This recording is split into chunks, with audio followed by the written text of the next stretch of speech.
Hey, Craig Disley, what's it like to be back?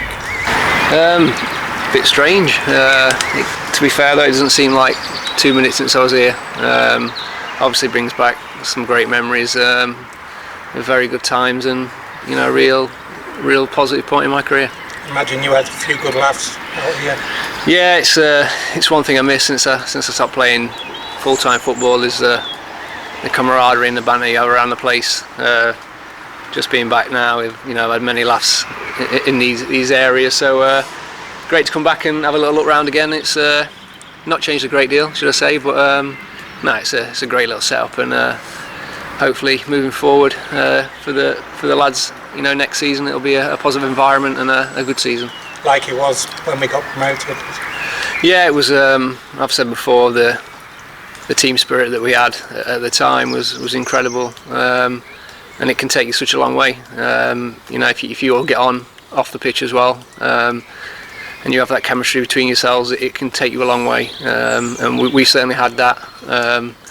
And fingers crossed moving forward, Paul can get a side together that'll be the same, and hope for positive things in the future. Is that down to Paul Hayes' recruitment?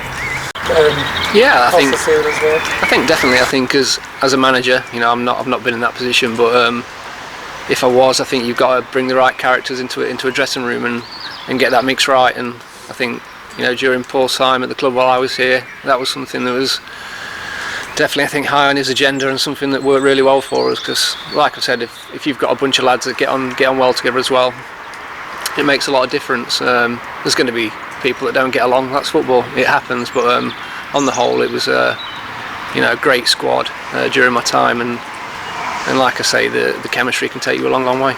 It's a bit of a daft question to ask. What was your most memorable moment?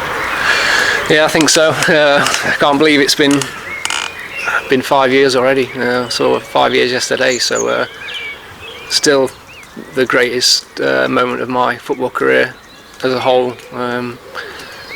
Not just the day itself, but the disappointments leading up to that final, and obviously being the captain to be able to lift the trophy as well. It's something that I'll never forget, and definitely the highlight of my career, no doubt about that. Obviously the playoffs leading up to that, we sort of let ourselves down in a couple of them games against Gateshead and the Newport games as well.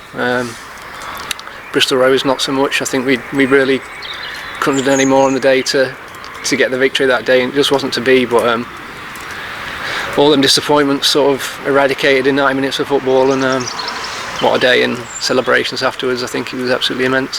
What was it like walking up those steps? So it's hard to describe. I think it's something you always dream about as a kid, isn't it? The FA Cup final, walking up Wembley steps and picking up a trophy. So for myself to be the person that led the team up the steps, I remember I saw a video. I managed to catch my family on the way up as well, which was very special. So yeah, amazing experience, and thankfully we've got YouTube nowadays where we can always relive it whenever I fancy it. So it's amazing. Does it sadden you to see the position that we're in at the moment? Yeah, of course. I know nobody wanted the club to get relegated, myself included in that.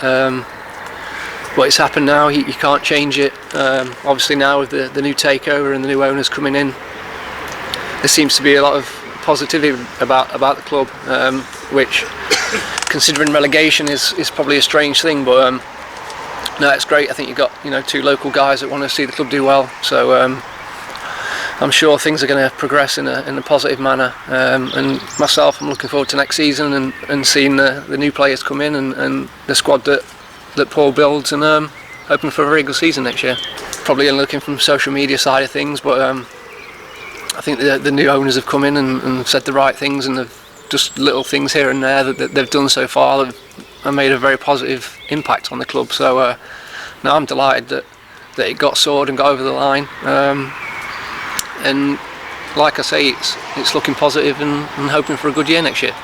Are you pleased that Paul Hayes is back at the helm?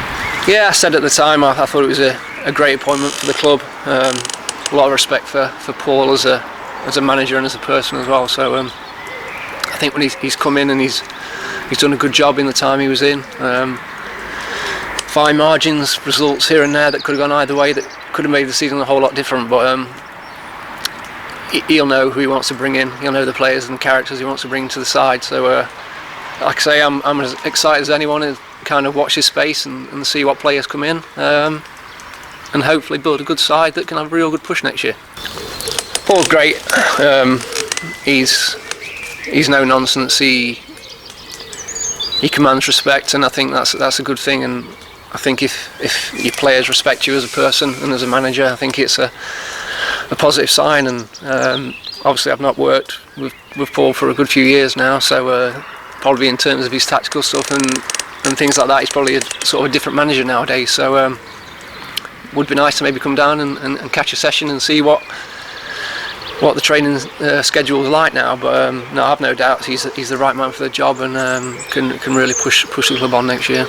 What's the best goal you scored, do you think? Best goal? Yeah. I've had this conversation probably a few times. To be fair, there's probably not been that many spectacular goals, but I think in terms of importance and stuff like that, I think the one I scored at Forest Green on the TV when we won 1-0 was probably one of my favourite goals. Yeah, because it was a great result at the time, because Forest Green were riding high. I probably scored better ones, but I think in terms of my actual favourite goal, I think that's probably the one.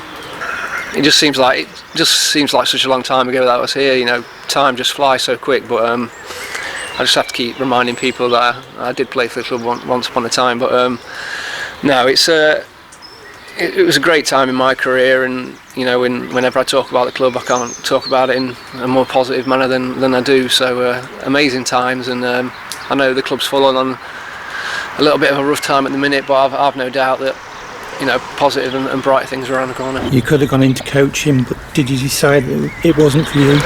Yeah, I tried it for a season and a bit with the academy. I wouldn't say it wasn't for me, but I think, you know, I'm in the real world now. I've got a proper job, so I sort of didn't have the time to commit to it like I would have liked. But yeah, I think some people take to the coaching side of things pretty naturally. I don't think I sort of did really take to it as a natural, but I'm not saying that I'll never be involved in football, because you just never know. But it's been a passion of mine since I left school, so to say I would never be in football again would be daft of me. But we'll just have to wait and see what happens in the future. It's going to be tough in the National League. There's some good teams down there. Yeah, I still follow all the football. Obviously there'll be some good days out again next year, which obviously comes with its own pressures that we realised when we were in the conference. In terms of, I've no doubt there'll be games where the town fans will outnumber the home fans. So that brings its own pressures as well. But we had some great days out. I know it's not the league the fans want to be in, but I'm sure they'll embrace it, especially with the year that we've had with COVID, etc. They'll just want to get back to watching football games, and I've no doubt when the fixtures come out next year, they'll turn out in their numbers.